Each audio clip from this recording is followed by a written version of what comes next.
Alright. Hello everyone and welcome to another episode of Late Night Tips. In this week's episode, I would like to share 3 lessons that I have learned about mixing this summer. Let's get right into it.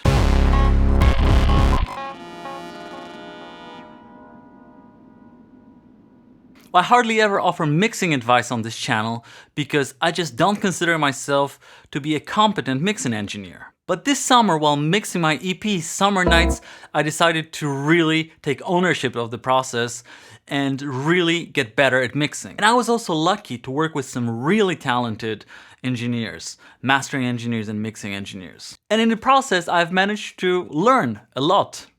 And I'd like to share those 3 things with you right now. The first thing is to respect the mid-range. I was always very unhappy with how my high end in the songs and my low end in the songs turned out.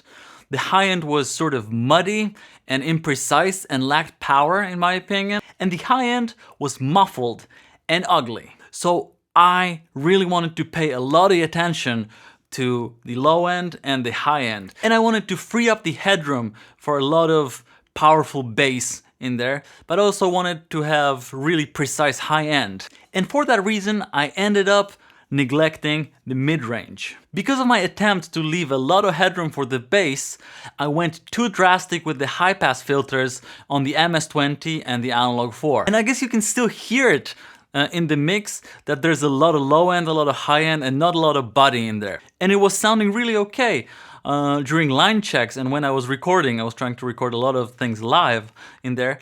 But later on, during the mix where everything became much clearer, it turned out that there's not enough body and there's not enough glue to hold the mixes together. Next time around, I'm really going to focus on the mid-range and treat it as an equally important part of the mix as the low end and the high end. Second thing I learned is to know my limitations and find workarounds. And this again stems from my problems with the low end and the high end that I perceived before I started working on the EP. And over the years, I have known some engineers who are really talented and who could, first of all, tell what's interfering and what's mudding up the mix in the low end, for example, just by ear. And I have also worked with some other people who could look at the spectrum and really precisely pinpoint the culprit frequency and eliminate it.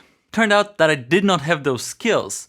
So instead, I decided to take a scientific approach. So I printed out a bunch of note frequency charts where the frequencies correspond to the key. And I was really trying to precisely work with the key-specific frequencies for every song. And I would accentuate one key-specific frequency in the kick drum and get rid of it from the bass a little bit to make them really work together. And I would also take specific notes on what I did where, and then I would listen and then correct if necessary. So I'm not sure if that approach is by the book, really, but it worked out for me and helped me achieve more clarity in terms of low end and more precision in terms of high end. And the third thing that I want to share with you today is to always look for coherence in your mix. And let me tell you specifically what I have in mind. When I finished the first round of mixing, I was not happy with the result. The mixes didn't sound together. They just sounded like random instruments put together